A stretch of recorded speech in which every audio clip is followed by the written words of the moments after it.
All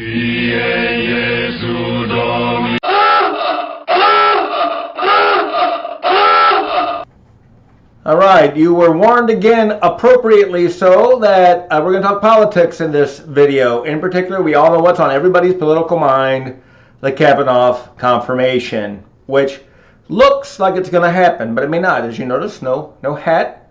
We got a wedding today, so we got to make our hair look nice and appropriate for the wedding. Otherwise, I'd have on my ball cap, which will be gone after the wedding. Here's the bottom line in my thoughts. Why has the Supreme Court become so important as an institution?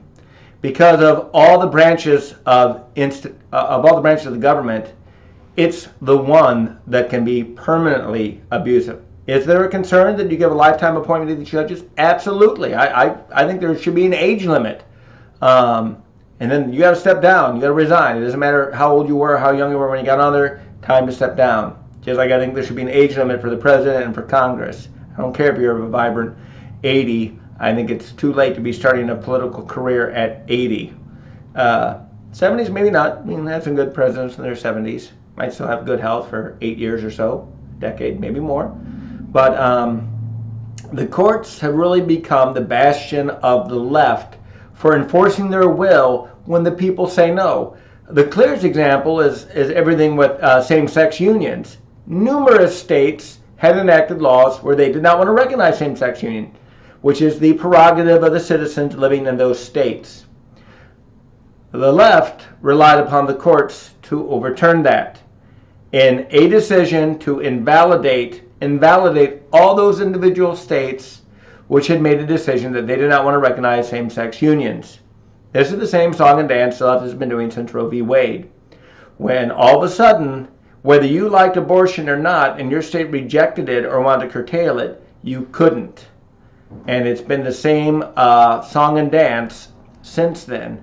And the courts should not have that much power, that they can overturn votes of the people and validate what the people have decided. I mean, are we going to have to make everything a constitutional amendment so that it can't be overturned by the courts or undermined by the courts? I don't know. I can't ever imagine that happening.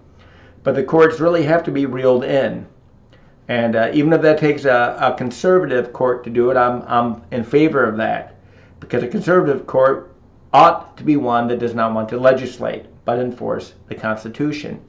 And I think one of the things of the left is, if we can't impose our will on you, we have lost. Because more often than not, that's what they want to do. And they're getting backlash. Hey, all before Trump got elected, the left has become the lecturers in chief of American life. The Democrats, President Obama, Hollywood, universities, the, quote, cultural elite who looked down on the rest of us stooges who didn't agree with them. And that's what made you a stooge. You didn't agree with them. If you agree with them, you were perhaps one of the enlightened little people who could be encouraged to support them and appreciate them and admire them and sing their praises. And it's a bunch of garbage, you know. Hollywood, I really don't care. If it slid off into the ocean, if there was never another movie made at this stage of the game, I wouldn't lose any sleep over it. I like the theaters, but boy, there are times when you wonder who wants to go and support any of these actors or actresses when they decide to really make political statements. And not just political statements about what they believe, but political statements about what other people believe that they hold in contempt or dismissive. I mean, that's all part of the left's game plan. Not only are you just a different opinion, your opinion is somehow evil. You're a Nazi. You're a racist.